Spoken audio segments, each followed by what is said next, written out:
Boa tarde. Boa noite, na realidade, né? Boa noite a todos. Prazer imenso estar aqui nesse lugar maravilhoso, cheio de pessoas, cheia de sonhos e de realizações. É um prazer imenso estar aqui com todos vocês. Vocês estão aí? Maravilha. Eu também estou aqui com muito prazer. Vejo uma semana super agitada, passei por 6 cidades nos últimos 8 dias e não poderia deixar de atender o convite que Miguel me fez lá em Orlando. De estar aqui participando dessa festa, de estar aqui falando com vocês, em meio a tantas notícias ruins, em meio a tantas notícias tristes, a gente aqui pode estar junto com pessoas que sonham e que planejam e trabalham duro para realizarem os seus projetos. É um prazer muito grande estar aqui com vocês. Eu gostaria hoje de falar um tema com vocês aqui, que eu tenho pensado ultimamente, mas quando eu pousei aqui hoje, olhando ali pela janelinha do avião, vendo a paisagem linda do Rio de Janeiro, eu não pude deixar de me lembrar que eu morei por 30 anos nessa cidade. Tem carioca aqui? Levanta a mão assim, balança a mão quem é carioca aqui, olha, bastante. Eu morei por 30 anos aqui nessa cidade, depois passei 7 anos em Curitiba. Tem alguém de Curitiba, hein? E já moro 10 anos fora do Brasil. Mas eu não pude deixar de ter um déjà vu ali, olhando pela janelinha do avião, as imagens dessa cidade linda, e também pude reviver algumas memórias que eu sempre faço questão de jamais esquecer. As memórias da minha cidade, as memórias de momentos difíceis, as memórias de momentos de incertezas, porque às vezes as pessoas acham que eu nunca tive meus momentos de incertezas e eu não sou diferente de ninguém, não sou diferente de vocês. Pelo contrário, tive muitos momentos de incertezas, muitos momentos de dúvidas. E eu não pude deixar de me lembrar disso, e é uma memória que eu sempre faço questão de manter viva dentro de mim, para eu sempre saber de onde eu vim, sempre saber quais são os meus valores, sempre saber onde estão as minhas raízes, de onde eu saí, o que eu precisei vencer, as pessoas que eu precisei contrariar, aquelas que duvidaram, aquelas que apostaram em mim também e acreditaram. Grande parte dessas histórias está aqui nessa cidade, na cidade do Rio de Janeiro, porque o Rio foi quando um dos momentos, se não talvez o momento mais importante da minha vida aconteceu, que é o momento da virada, é o momento do ponto de inflexão, é o momento da decisão, é o momento do salto do bungee jumping. É uma metáfora que eu costumo contar, né? O salto do bungee jumping. Por acaso alguém já saltou de bungee jumping aqui? Alguma? Tem um monte de louco aqui, né? Verdade. Alguém já andou de montanha-russa num parque de diversões aqui? Mais pessoas, percebe? Você sabe qual é a diferença principal da montanha-russa para o bungee jumping? Montanha-russa é o seguinte: você fica ali meio na dúvida se vai ou não vai. Eu curto, mas quem não curte fica ali meio duvidoso. Mas uma hora ele vai lá e entra na montanha-russa. Você entra naquela cadeirinha, quem já foi sabe, né? Tem um encaixe assim que te trava, clac, dá um clique e te trava na cadeira. E aí a montanha-russa ela começa a subir. Sabe o que acontece quando começa a subir? Grande parte das pessoas se arrependem quando começa a subir. A quem eu que gosto, eu curto montanha-russa, moro numa das cidades que tem o maior número de montanha-russas do mundo, que é Orlando. Sempre me passa um pensamento assim, né? A última vez eu fui com meu filho de 8 anos, ele queria ir, pela primeira vez ele teve tamanho para ir, e aí num dado momento subindo, eu pensei, será que eu devia estar aqui mesmo, né? E aí por mim, pelo meu filho também. Só que depois que você subiu, sentou, travou naquela cadeira, a montanha-russa é assim, você não sai mais. Aí meu irmão, é só você segurar, curtir ou fechar o olho. Mas você vai passar por alguns segundos de emoção naquela montanha-russa. Já o bungee jumping ele é um pouco diferente. E quando eu saltei de bungee jumping foi 1997, no Réveillon, de 97 para 98, depois da queima de fogos. Eu estava em Cabo Frio. Tem alguém da região dos lagos aqui? Então, estava lá em Cabo Frio, na tua área, lá, numa praia lá, que tinha uma plataforma de uns 50 ou 70 metros de altura, se eu não me engano. E aí, em 1998, eu tinha ali os meus 26 anos, e estava com uma galera, algumas delas trabalhavam comigo, e a gente falou, pô, vamos passar um ano diferente, vamos saltar de bungee jumping. E aí o primeiro que foi, da nossa turma, todo animado, subiu, entrou na plataforma, foi subindo, e a gente lá embaixo, esperando ele. Aí passou 1 minuto, 2, 3, 4, nada do cara pular. Aí de repente, a gente começa a ver a plataforma descendo. Aí o cara com aquele sorrisinho amarelo, sabe?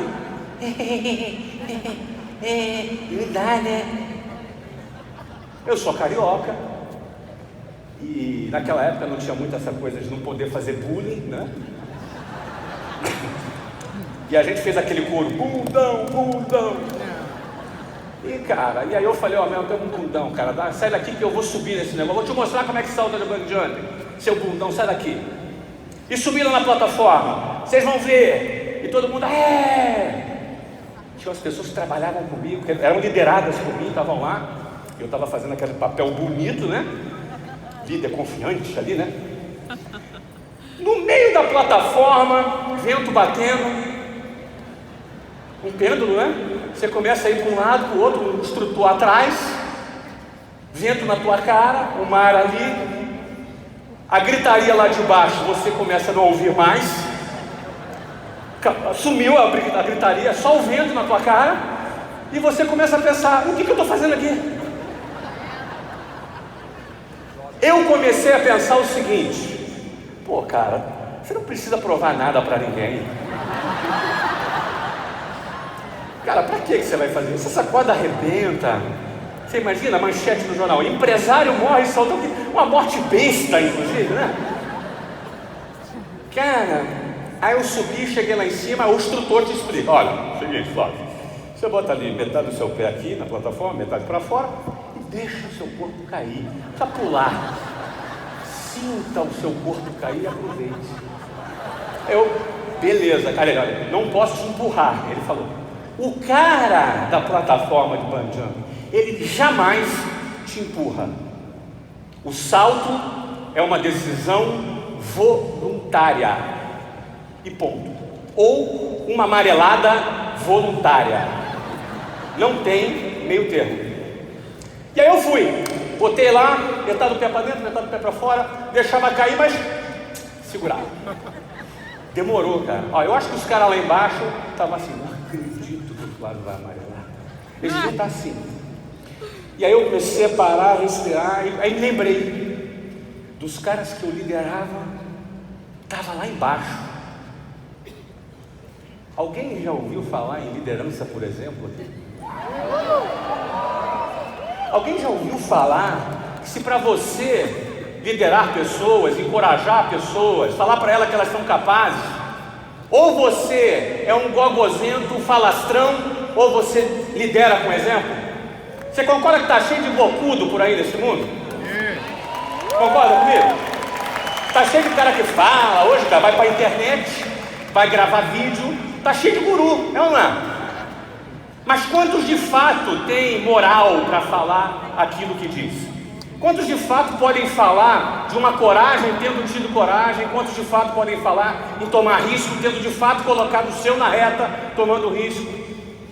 Quantos podem falar de crescimento, tendo experimentado o crescimento de verdade, em vez de ficar simplesmente vendendo imagem? Porque vender imagem hoje é barato. Só que você não vai ver ninguém liderando e subindo de nível e crescendo e se desenvolvendo se o cara é um falastrão. Ele consegue tapear alguém um dia, uma semana talvez, mas cada vez consegue tapear menos, porque as pessoas estão mais espertas. Então não existe espaço para falastrão, não existe espaço para o cara que só vende imagem.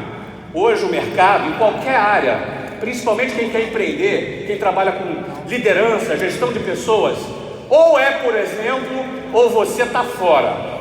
Não tem meio termo. Obrigado. Aí eu lembrei do Edson. Edson é um gerente que trabalhava comigo, está comigo até hoje, é um diretor super importante da minha organização. E o Edson estava lá embaixo. Eu lembrei dele. Eu lembrei o quanto ele contava comigo. Eu lembrei o quanto era importante para ele sentir segurança na minha liderança. O quanto eu fui determinante na vida dele em vários momentos.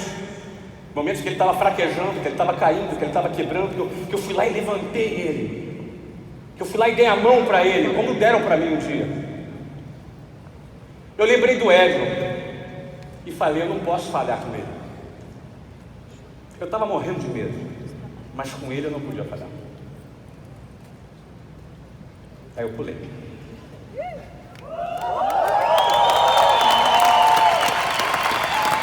E te digo uma coisa. Pulei uma vez só na minha vida. Mas eu não amarelei. E aí eu desci, óbvio, depois da adrenalina toda, eu desci lá, aquela coisa toda, todo mundo gritando e tal, Flávio e tal, o Edson foi. Você sabe o que o Edson fez? Eu tinha botado ali no peito, né? O Edson botou nas pontas dos pés e soltou de cabeça. O Edson se lançou de cabeça. Isso significa que quem acha que só ganhar dinheiro é o barato, não enxergou tudo ainda.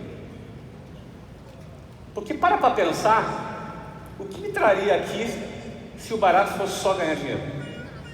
O que me faria produzir os conteúdos que eu produzo se o barato é produzir dinheiro? É só ganhar dinheiro. Eu já não preciso ganhar dinheiro há muitos anos na minha vida. Desde os meus 28 anos, pelo menos. Não precisava mais ganhar dinheiro. É bom ganhar dinheiro, tá? Não é qualquer coisa, adoro ganhar dinheiro. Mas existe muito mais do que ganhar dinheiro. Se você perceber que existe uma energia, existe uma força, existe um valor na responsabilidade que a gente tem sobre quem está embaixo de nós, quem olha para nós e admira a gente não pode errar com essas pessoas. Essas pessoas têm sonhos, têm objetivos, têm filhos, têm planos familiares, e essa pessoa conta com você. Como é que você vai falhar com essa pessoa? Você percebe que, óbvio, é legítimo ganhar grana, super legal. A gente vai falar sobre dinheiro hoje aqui. Porém, olha que motivação bacana você pode encontrar na sua responsabilidade sobre quem você lidera e sobre quem conta com você para poder realizar os seus projetos. Isso foi uma experiência do bungee jumping que eu tive. Foi um ponto, né? O bungee jumping é o momento que você salta na sua vida e cria um ponto de inflexão. Então, falando em dinheiro, já que eu toquei nesse assunto, quem já ouviu a frase dinheiro não traz felicidade? Eu gosto muito de refletir sobre esses conceitos, porque nessa cidade, eu morei lá na Zona Oeste do Rio. Tem alguém da Zona Oeste aí? Levanta a mão aí, quem é da Zona Oeste do Rio. Tem alguém ali do Jabu? Tem alguém do Jabu aí? Cadê? Jabu, olha aí. Eu morava na rua Coroados ali no Jabu. Tem mais alguém? Cadê? Jabu já não... Ih, lá em cima, isso aí, ó. Galera lá. Ó, vocês são da favela do Sapo ou do Jabu? Fala sério aí. Então o Jabu fica entre a favela do Sapo, Marco 7, Rebu. É uma zona bem difícil do Rio de Janeiro. Eu venho de uma família de classe média baixa. Estudei sempre em escolas públicas. Eu estudei na Abrão Jabu. Alguém estudou nessa escola também? Deve ter alguém aí. Sei lá. Os caras já estão melhor que eu, já nem lá estudar. Ou seja, eu vim dessa área do Rio de Janeiro. Eu conheço os dois lados da moeda. Então eu vim de uma família de classe média baixa, muito simples, quase, não vou dizer que a gente nunca passou nenhuma dificuldade de financeira a ponto de não ter dinheiro para comer. mas era muito simples, muito restrita, muito mesmo. E conheço o outro lado da moeda, porque com 23 anos eu já comecei a ganhar uma grana muito acima da média. Aos 39 anos completei um patrimônio de R$1 bilhão. Aos 41 saí na lista dos bilionários mais jovens do Brasil. Obrigado. Dos 10 bilionários mais jovens do Brasil. Eu fiquei até feliz, porque com 41 anos de idade eu recebi o título de jovem ainda, né? É que nesse clube de bilionário eu sou fiote, né? Eu sou jovem. Então eu conheço os dois lados da moeda. Eu posso dizer uma coisa para você, você que gosta de dar uma Mercedes para sua esposa, você que está aqui e gosta de ganhar um prêmio, eu posso dizer um negócio para você. Eu não sou mais feliz hoje do que eu era antes. Posso te garantir isso. Eu sempre fui um pobre feliz. Eu não sou mais feliz do que eu era antes. Porque o dinheiro, ele compra uma cama bonita, mas ele não compra o sono.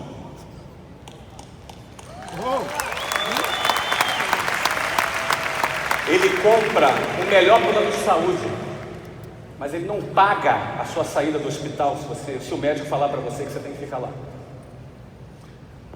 O dinheiro, ele compra um anel lindo de diamantes para você dar de presente para sua esposa, mas ele não compra o amor. Mas o dinheiro te dá uma coisa: ele te dá liberdade. Ele te dá liberdade de escolha. Ele te dá liberdade para viajar. Ele te dá liberdade, inclusive, de não trabalhar. A maior conquista material e financeira que alguém pode conseguir é o direito de trabalhar porque quer e não porque precisa.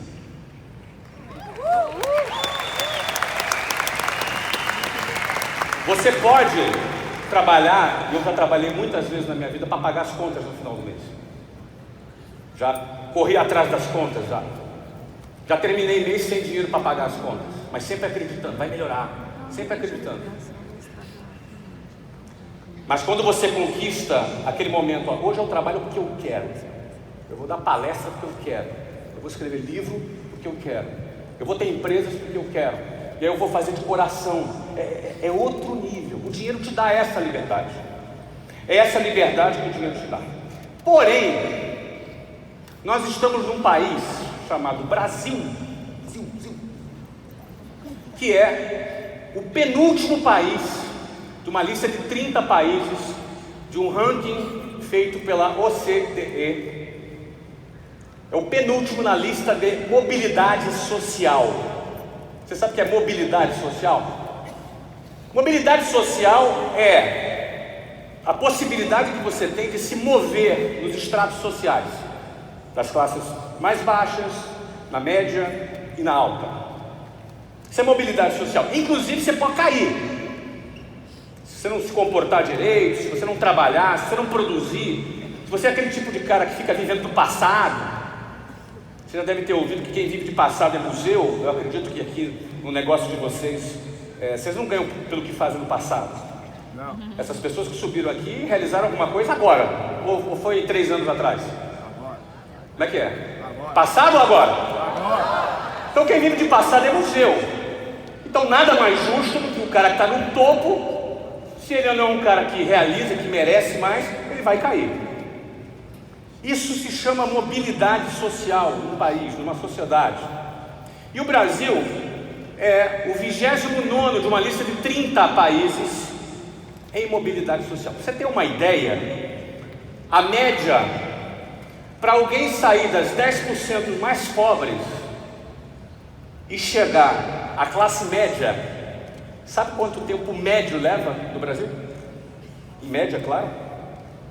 Alguém quer chutar aí? Quantas gerações? 9 gerações. Isso é dado estatístico.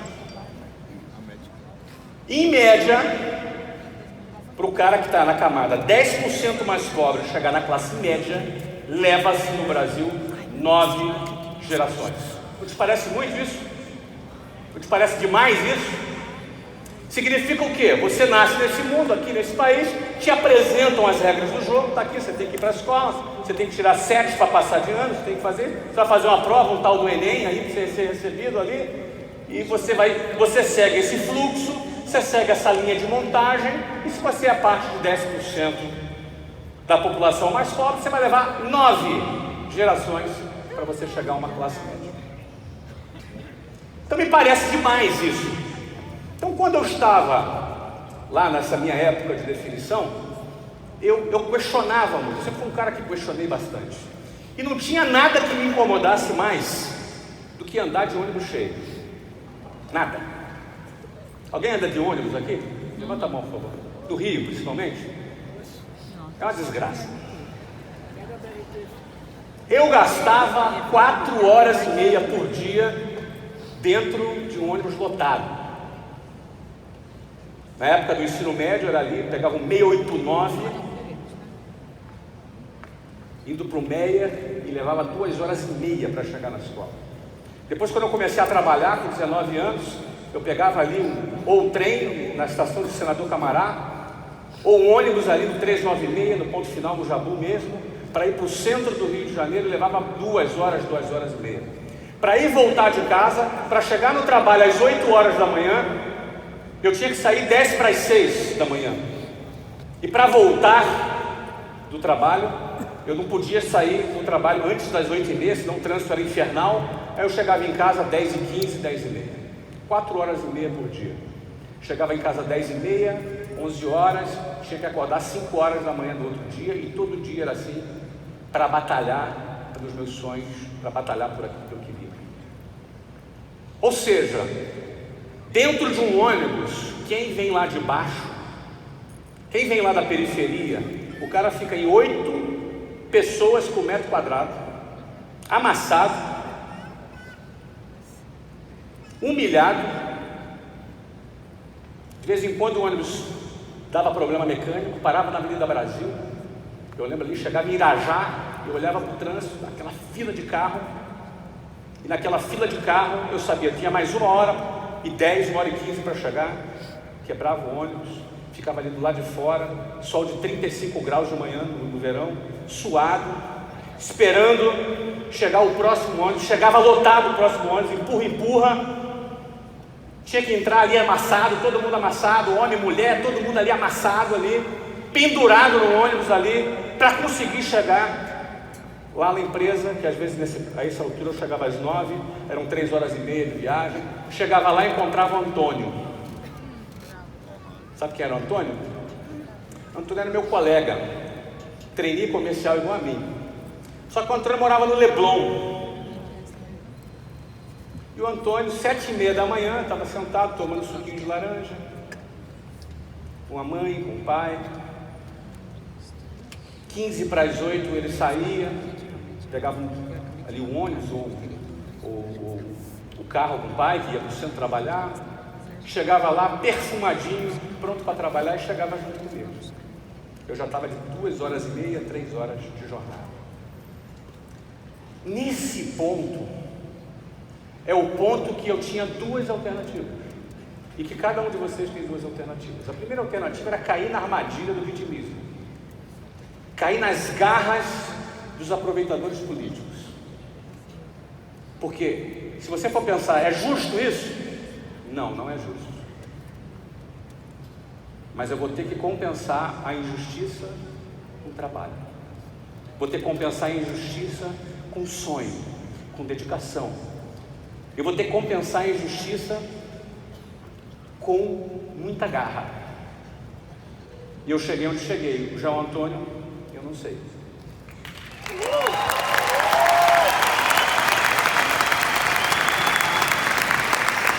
Eu estou falando isso para você que está aqui de todo o Brasil, do Rio de Janeiro, de qualquer cidade, que não nasceu em berço de ouro, que não tem um nome chique, você é um da Silva igual a mim, um Zé Mané, sabe? Um vira-lata, como eu. Quero dizer para você que você não é refém das injustiças, que você compensa e tem o dever de compensar sendo o cara mais determinado de todos, mesmo pelas circunstâncias que você vive. Eu, naquele momento, queridos, obrigado. Eu não posso deixar de lembrar de tudo isso. Eu, quando estava na janelinha do meu avião ali, pousando aqui no Rio de Janeiro, eu não tenho como não lembrar disso.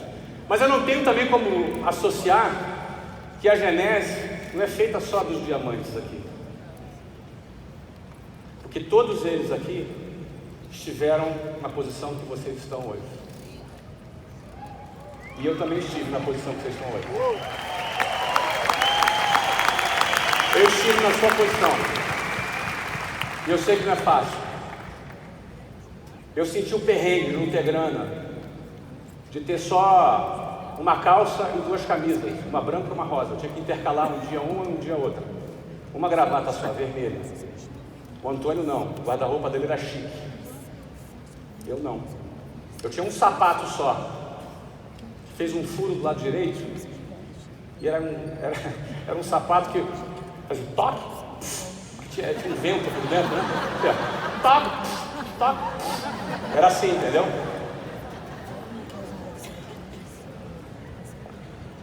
O gerente que fazia o treinamento de vendas tinha o direito de escolher um vendedor. Geralmente tinham 4 gerentes na equipe de venda, um diretor. O cara que treinava, ele tinha o direito de escolher, os outros sorteavam.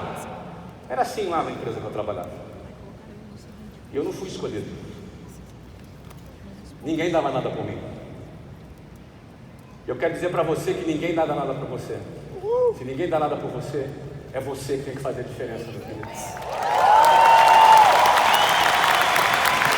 Eu vou dizer mais outra coisa para você. O que eu mais ouvi foi o seguinte: Flávio, você é tão inteligente, passou das faculdades todas aí, cara. Pô, tu virou vendedor de curso de inglês. Coitado do Flávio, né? Tinha sido expulso do colégio naval, depois acabou vendedor de curso de inglês. Se fosse atualmente, talvez eu ouvisse assim: pô, coitado do Flávio, agora tá com marketing multinível, né? Pô, tem tanto talento nele, né?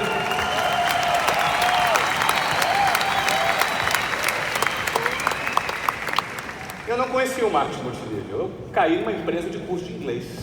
E eu não falava nada de inglês. Nada. Eu era vendedor.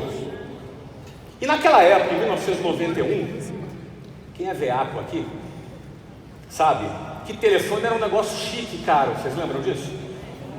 Não é? Telefone era um negócio caro. Então uma empresa, ela não tinha uma área de telemarketing para as pessoas ir lá trabalhar. Então a equipe de vendas ia para o telefone público trabalhar.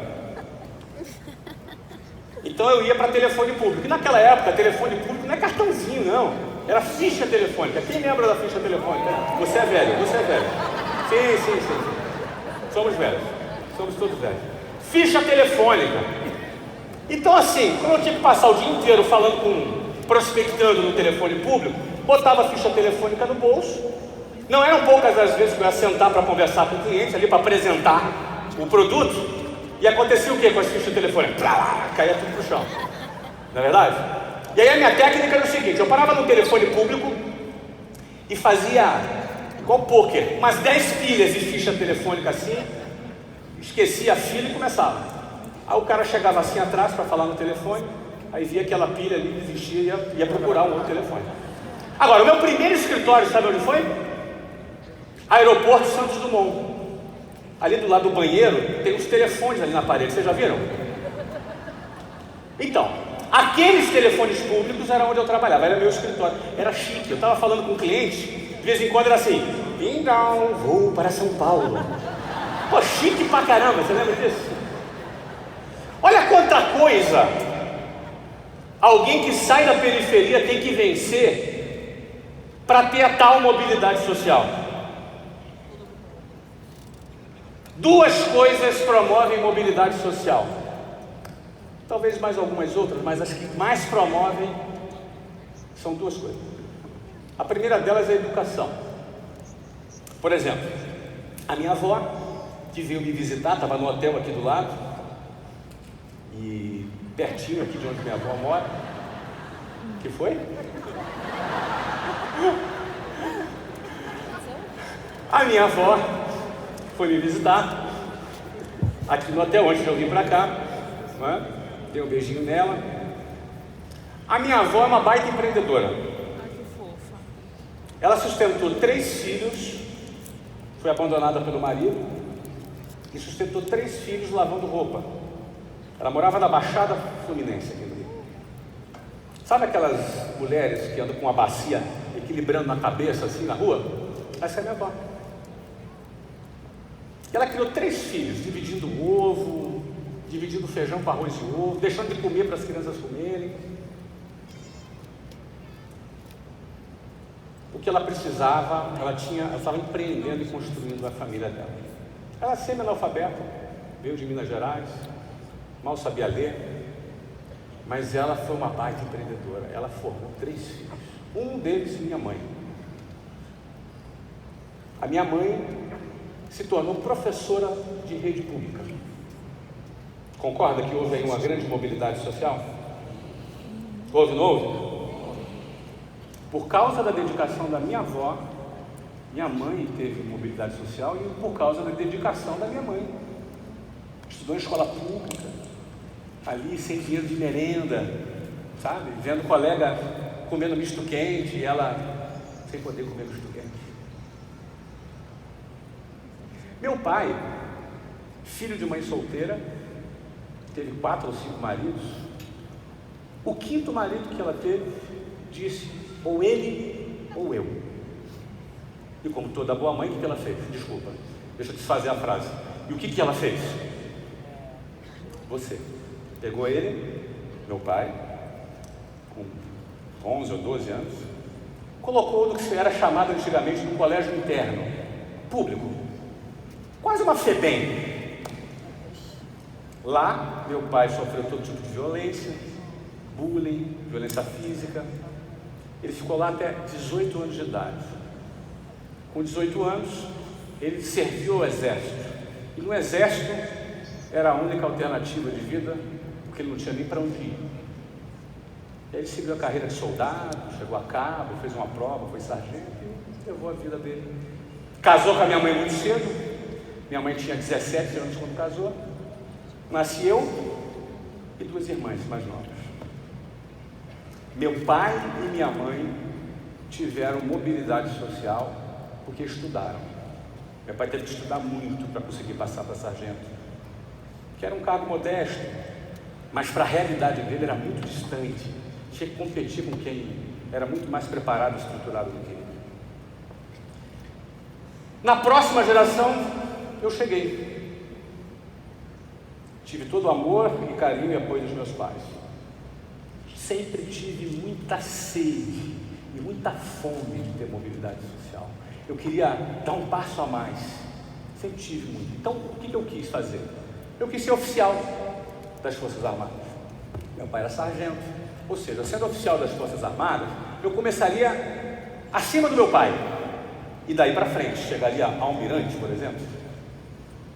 Me dediquei muito. Aí precisei me dedicar à educação. Eu tinha que fazer um concurso. Alguém já fez concurso para colégio naval aqui? Levanta a mão aí, por favor. Só para ver. Tem alguns, tá vendo? É fácil ou difícil? Difícil, né? Na minha época eram 30 mil candidatos para 200 vagas. 30 mil candidatos para 200 vagas. 1.500 ou 150? Alguém faz a conta aí para mim. Acho que 1.500. 150, né? 150 candidatos por vaga. Super concorrido. Não é? Minha mãe tinha que dar o salário dela inteirinho. Ela trabalhava para pagar meu curso para me preparar para fazer esse concurso. No final do ano, o que acontece? Não passei. Cheguei para minha mãe e falei: olha, preciso fazer esse curso mais uma vez. Minha mãe acreditou e pagou um mês inteiro de salário para eu fazer o curso de novo. Aí o que aconteceu? Não passei de novo. Na terceira vez eu falei: agora eu vou passar.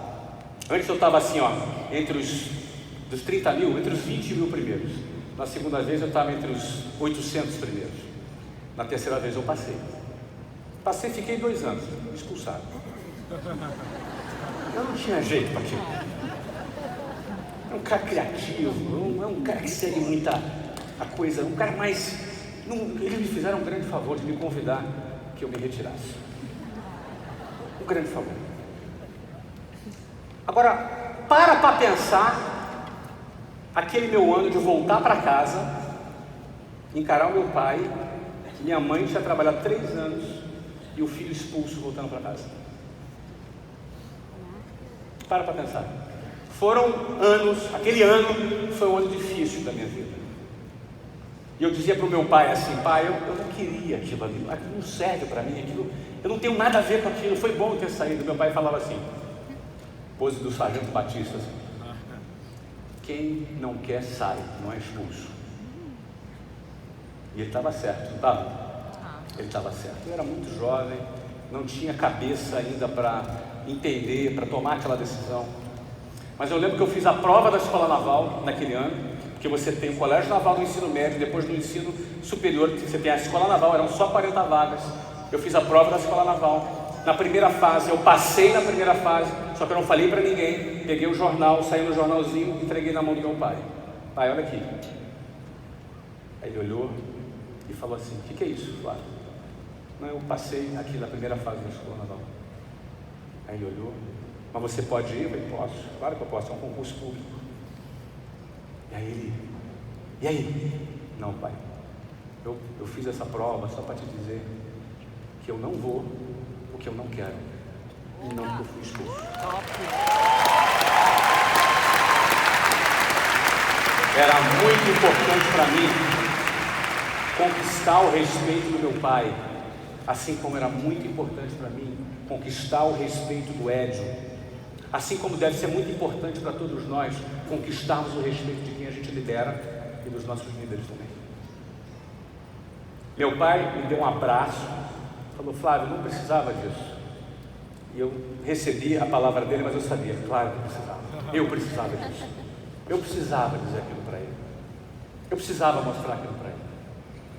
E aí o que aconteceu em seguida? Eu conheci uma menina de 15 anos de idade. Eu tinha 18 e ela tinha 15 anos de idade. O nome dela é Luciana. Me apaixonei pela Luciana. Peraí. Meninas, essa é a hora que vocês têm que fazer assim, ó. Oh. Vou repetir. Então, aí eu conheci a Luciana. Peraí. Calma. Vocês não sabem que eu vou namorar com ela ainda, rapidinho. Eu dei uma beijoca nela. Ó, depois eu conto. Vamos lá, peraí. Conheci uma menina, tinha 15 anos. Comecei a namorar com a Luciana. Você sabe o que aconteceu quando eu comecei a namorar com a Luciana? Cara, eu nunca tinha me apaixonado assim por uma pessoa. Eu tinha 18 anos. Luciana foi minha primeira namorada. Mas você sabe o que eu pensei quando eu comecei a namorar com ela? Eu quero passar o resto da minha vida do lado dela. Agora, você sabe qual foi o pensamento seguinte que eu tive? Logo assim que eu concluí que eu queria passar o resto da vida com ela? Que eu precisava de dinheiro. Eu precisava de dinheiro. Eu falei: cara, foi a primeira vez na minha vida que eu pensei: cara, eu preciso de dinheiro. Até então, estava estudando, sou o cara, faço prova, sou o cara. Sabe aquele cara que acha que é o cara? Aí começa a vender, aí vê que não é o cara, né? Mas eu achava que eu era o cara. E aí, o que eu fui fazer? Comecei a vender relógio. Foi quando eu comecei a minha carreira internacional. Eu ia para o Paraguai para comprar muamba, né? Ai, então eu já comecei faz tempo. Aí eu chegava lá no Paraguai igual o Miguel Bisa, não, que sim, achando que estava falando espanhol, né? Não, que pero, que mucho, que não, que tal, não, muito gusto, né? Não falava nada de espanhol. Mas comprava lá minhas muambas para vender. E comecei a vender. Paraguai. Tem Paraguai aí? Cadê? Aê, Paraguai! Paraguai, grande Paraguai, foi lá. Cidade del Este. Delícia. É isso aí, Cidade del Este. E aí, meu caro amigo, eu quando comecei a vender, eu vou compartilhar com vocês aqui. Pô, ainda bem que o Miguel disse que eu tenho tempo à vontade.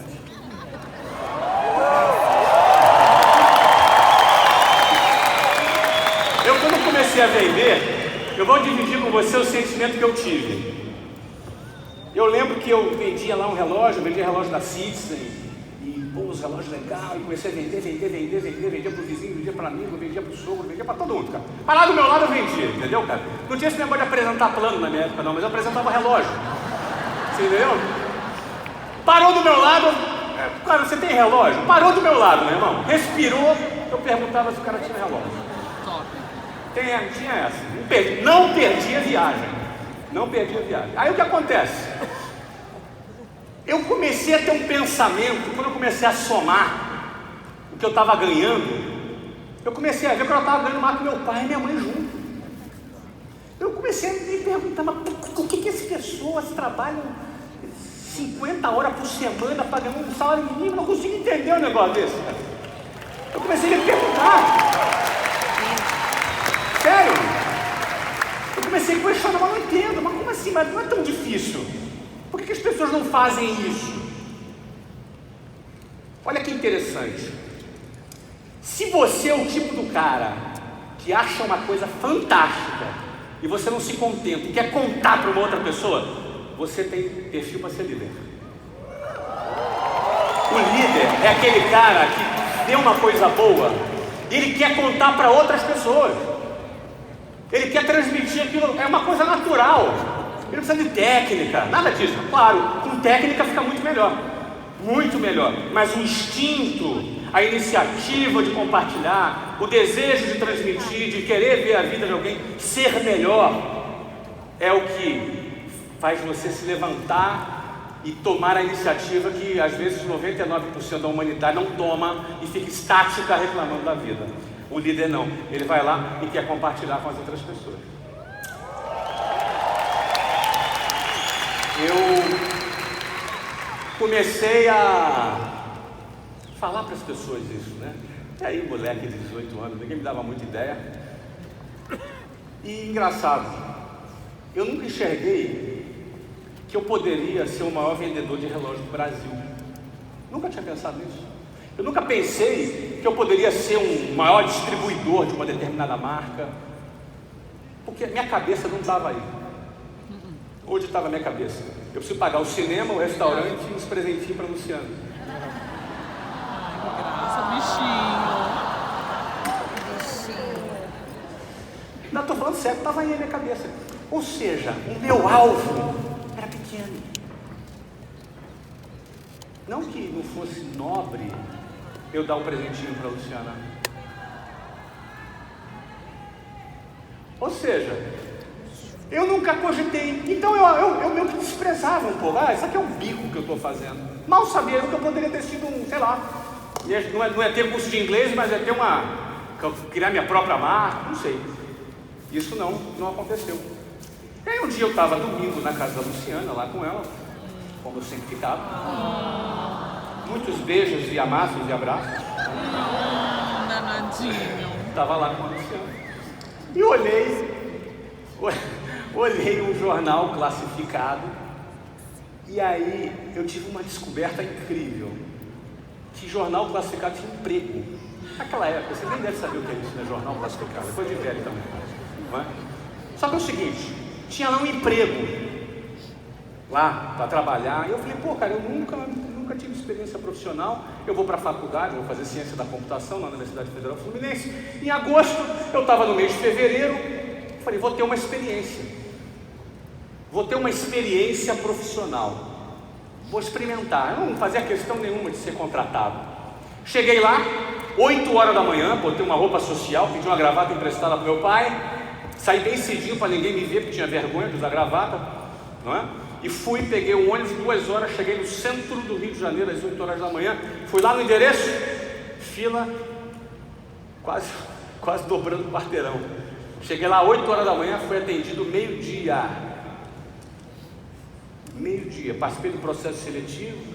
A mulher que estava lá falou assim para mim, por que você quer ser um executivo? Eu falei, olha, sinceramente, minha faculdade começa em agosto, eu vim aqui só para ter uma experiência, então depois eu vou sair e vou para minha faculdade. A louca me selecionou. Não sei por quê.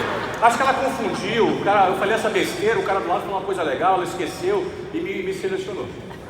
E aí eu fui para o processo seletivo. Cheguei no processo seletivo, a louca estava lá. Qual era o processo lá? A apresentação do plano, sabe o plano? Era feita nesse processo seletivo. E a apresentação do plano incluía o produto, incluía o processo da ascensão, que você podia bater as metas e chegar em vários cargos. E eu me apaixonei por aquele negócio. Eu falei, cara, só depende de mim. Sabe isso aqui, ó? Só depende de mim. Você imagina esse negócio? Cara, eu estudei, ralei, virei noite, cara. Isso aqui não, eu vou ralar pra caramba. Só depende de mim. Ó, o só depende de mim é uma descoberta que quem tem, É libertador. ele muda a história dele, porque só depende de mim. É uma coisa meio clichê na área de vendas, mas é a maior verdade que existe. Eles mostravam lá a estatística de conversão, o que eu tinha que fazer, como tinha que fazer, tinha um treinamento, tinha a técnica. Eu falei, vou fazer e vou acontecer. E aí eu pensei, pronto, já sei, daqui a um ano vou casar com a Luciana. Vou casar com a Luciana. E eu casei com a Luciana 1 ano e meio depois. Em 1992, eu tinha 20 anos, Luciana tinha 17. Nossos pais tiveram que assinar para autorizar o nosso casamento. E a gente casou. E em dezembro agora do ano passado, a gente fez 26 anos de casado.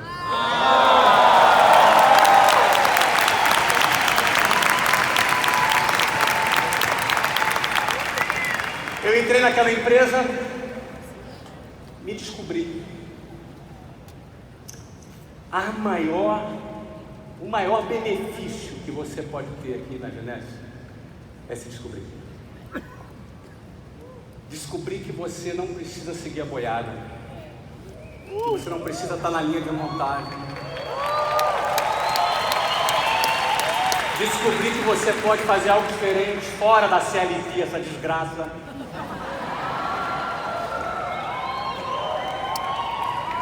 Descobrir que você pode fazer o seu próprio destino só dependendo de você. Essa foi a minha descoberta naquela empresa. Eu não tinha carteira assinada, não tinha salário, não tinha nada, igualzinho você. E às vezes um parente meu falava, mas Flávio, tu não tem carteira assinada, fundo de garantia. Flávio, e a sua aposentadoria?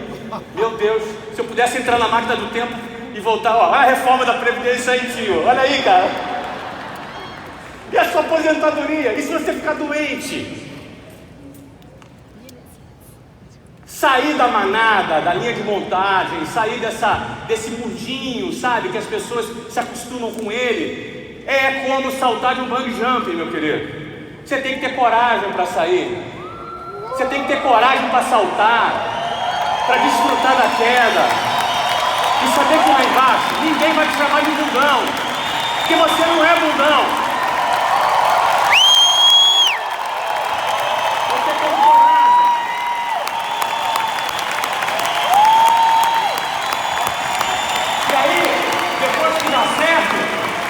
Todo mundo vai te dar tapinha nas costas. Eu sabia que isso ia dar certo. E aí quando ele vê lá a tua foto lá naquele cruzeiro, ele pensa, tá traficando. Se for mulher, já sabe o que pensa, né? Pois é. Assim é a humanidade, meu querido. Assim é a humanidade. Desde 1991, você nem tinha nascido, eu estava ouvindo essas coisas todas que você ouve hoje. Depois que eu saí na lista dos 10 bilionários mais jovens, agora Agora é fácil. O Flávio é mito, isso é ótimo. É isso. Então eu queria aqui finalizar dizendo o seguinte. Queria dizer o seguinte para você. Em primeiro lugar, algumas coisas que eu quero falar. É muito legal você poder dividir a sua vida com alguém. Eu vi aqui vários casais subindo aqui, recebendo prêmio. Fiquei muito feliz com o que eu vi. Parabéns a todos os casais que dividem esse objetivo.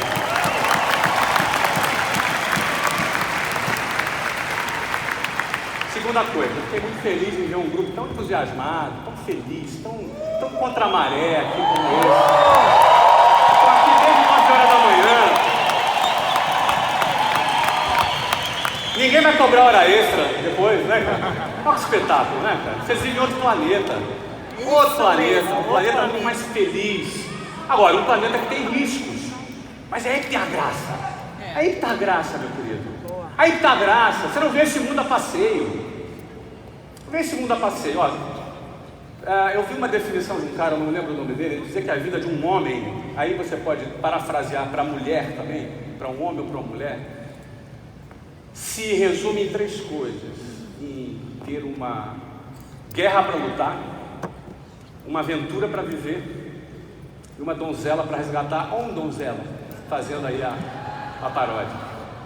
Guerra para lutar, aventura para viver e uma donzela para resgatar. E lamentavelmente, grande parte da humanidade passa a vida carimbando papel, sem uma guerra para lutar, sem uma aventura, e às vezes de saco cheio do donzela que está do lado dele.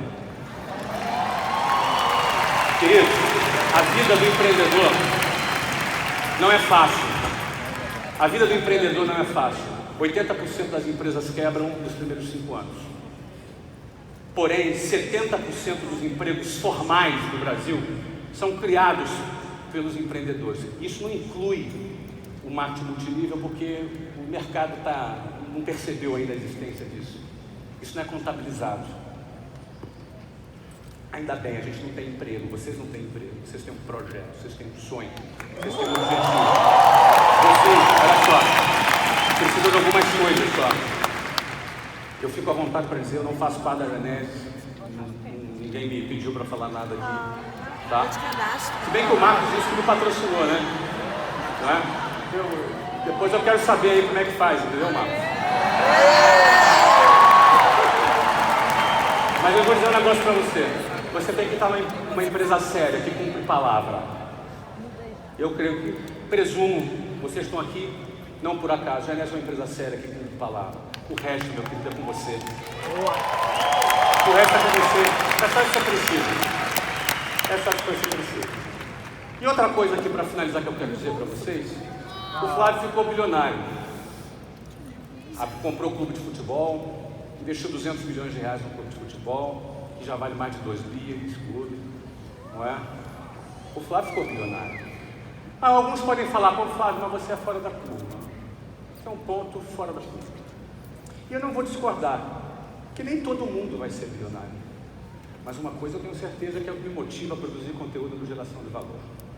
Todos podem melhorar de vida, todos, sem exceção. Um nível ou no outro, todos podem melhorar de vida. E aí eu vou te dizer que na minha organização eu tenho vários franqueados que ficaram milionários. Assim como eu sei que aqui tem vários que ficaram milionários. Assim como eu sei que aí vários vão ficar milionários também. E eu, do meu lado aqui, vou ficar torcendo por vocês, com a minha memória marcada desse carinho que eu recebi aqui de todos vocês nessa noite. Tá? E eu vou lembrar que encontrar com gente maluca é outro papo, né? Então eu sempre falo que se não tem ninguém te chamando de louco, você está errando alguma coisa. Então eu costumo estar sempre sendo chamado de louco, né? Então, queria pedir a você que na segunda-feira você procurasse nos noticiários ou nas minhas redes sociais. Aliás, quem segue o GV aqui, levanta a mão. Olha aí. Então, aguarde a revelação do valor nas minhas redes sociais. Tem um grande anúncio que eu vou dar sobre a minha empresa, de uma grande operação, mais uma vez, na ordem de 1 bilhão, que eu vou dar na segunda-feira. Eu não posso falar agora porque é confidencial, mas segunda-feira a gente vai anunciar para toda a imprensa e nas minhas redes sociais também. Eu estou tendo o prazer de estar com vocês aqui. Gostaria de ficar mais tempo? Fica! Né? Gostaria de falar?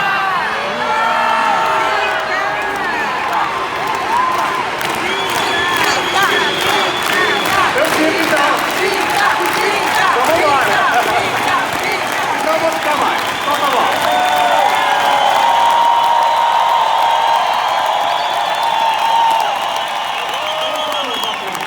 Vamos lá, senta aí. Você vai ter que me expulsar daqui do palco. Eu quero falar o seguinte. Luciana, quer falar mais da Luciana? Luciana é maravilhosa, eu estou apaixonado até hoje por Luciana. A Luciana é uma pessoa fundamental na minha vida, fundamental. Uma pessoa que sempre me deu muito equilíbrio nas horas. Eu sou um cara muito pra frente, a Luciana sempre pé no chão, mas sempre muito corajosa junto comigo. Então, isso está incluído naquela parte, né? Construir alguma coisa junto com alguém é fundamental. Mas se você quiser alguns detalhes mais sobre essa história, aí fora tem um livro Ponto de Inflexão. Olha o jabá. Daqui, dá um livro.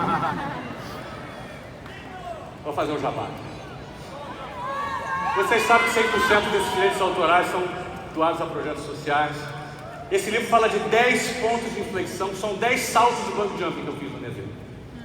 Desde essa época aqui do Colégio Naval até os últimos momentos lá da empresa. Lá da empresa, pode pegar aqui de volta, por favor. Vai. Grande garoto. Então, eu encorajo você que não gosta de ler. Eu duvido que você não lê em 2 dias, porque todo mundo está me falando que para sempre ler, não é? E ali eu compartilho esses momentos de dificuldade de tomada de decisão, de salto do bungee jump, o que passava na minha cabeça, o que passava, as aflições que eu tive, que é o momento que todos vocês têm. Tem momentos na nossa vida que a gente tem que tomar decisão, é o momento que a gente tem que saltar, é o momento de um ponto de inflexão. Eu compartilhei isso nesse livro com vocês. E no mais, pessoal, eu quero dizer a vocês que fiquem firmes nos sonhos de vocês, fiquem firmes mesmo. A Genese, pelo que eu falei para vocês, é uma empresa séria, que cumpre a palavra com vocês. É um terreno fértil para você plantar. Então planta nesse terreno, vem para cá, vem escrever a sua história. Eu espero ser convidado mais uma vez para participar em algum evento com vocês.